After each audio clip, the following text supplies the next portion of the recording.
അഷ്റഫുൽ ഖൽഖ് സല്ലല്ലാഹു അലൈഹി വസല്ലം പറയുന്നു, ഫർദായ അമലുകൾ മുഴുവനും എടുക്കാതെ സ്വഭാവം നന്നാകൂല. ഏത് ആലിമിനെ കണ്ടാലും എഴുന്നേറ്റ് നിൽക്കും, ഏത് തങ്ങളെ കണ്ടാലും കൈപിടിച്ച് ചുംബിക്കും, പക്ഷേ സുബഹി നിസ്കരിക്കൂല. അവന്റെ സ്വഭാവം നല്ലതല്ല. ഒരു ഭാഗത്ത് നല്ലതാണ്, ഒരു ഭാഗത്ത് ദോഷമാണ്. അങ്ങനെയാകാൻ പാടില്ല. വമാ തഖറബ ഇലയ്യ അബ്ദി ബിശൈഇൻ അഹബ്ബ ഇലയ്യ മിമ്മ അഫ്തറതുഹു അലൈഹി. ഫർദാക്കിയ കാര്യങ്ങൾ എടുക്കാതെ അല്ലാഹുവിലേക്ക് അടുക്കാൻ സാധ്യമല്ല. ചിലരുണ്ടല്ലോ, നേതാക്കളോട് വലിയ ബഹുമാനമാണ്, ബാപ്പാനെ ധിക്കരിക്കുന്നവനാണ്. സുബ്ഹാനല്ലാഹ്. ആലിമീങ്ങളെ കണ്ടാൽ വലിയ ആദരവാണ്, ഉമ്മാനെ കണ്ടാൽ എഴുന്നേറ്റ് നിൽക്കൂല, ഉമ്മാനെ വേണ്ട പോലെ പരിഗണിക്കൂല. അതേ ഫർദാക്കിയ കാര്യം ചെയ്തവനായില്ല.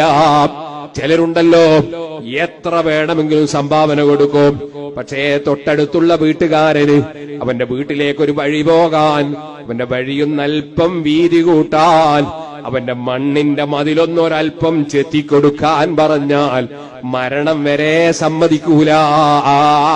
അയൽവാസിയെ സഹായിക്കൂല, അയൽവാസിയുള്ള കടപ്പാട് വീട്ടൂല.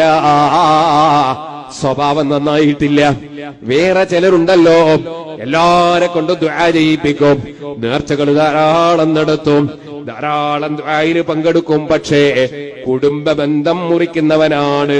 ജ്യേഷ്ഠനോട് മിണ്ടൂല, അനുജനോട് മിണ്ടൂല, പെങ്ങളെ വീട്ടിൽ പോവൂല, ആങ്ങളയുമായി മിണ്ടൂല, ബാപ്പാന്റെ അനുജനുമായി ശണ്ട കൂടുകയാണ്. കാരണം ഒരു പക്ഷേ താഴ്ന്ന ദുന്യാവാണ്, സ്വത്തവകാശം ഭാഗിക്കുന്ന സമയത്തുള്ള തർക്കമാണ്.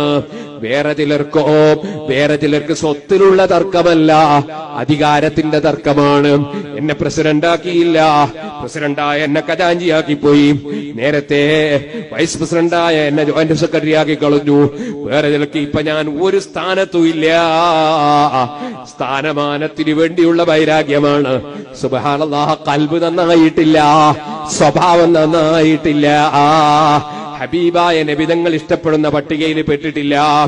അഹബ്ബുഹും ഇലയ്യ, നിങ്ങളെ കൂട്ടത്തിൽ എനിക്ക് ഏറ്റവും ഇഷ്ടപ്പെട്ടവർ അഹ്സനുക്കും അഖ്ലാഖാ, സ്വഭാവം നന്നായവനാണ്. മഹാനായ കുണ്ടൂർ ഉസ്താദിനെ കണ്ടിട്ടില്ലേ? അല്ലാഹു അവിടുത്തെ ദറജ വർദ്ധിപ്പിച്ചു കൊടുക്കട്ടെ. അഹങ്കാരത്തിന്റെ ശകലമില്ല, സ്ഥാനം കിട്ടിയില്ല എന്ന ധാരണയില്ല.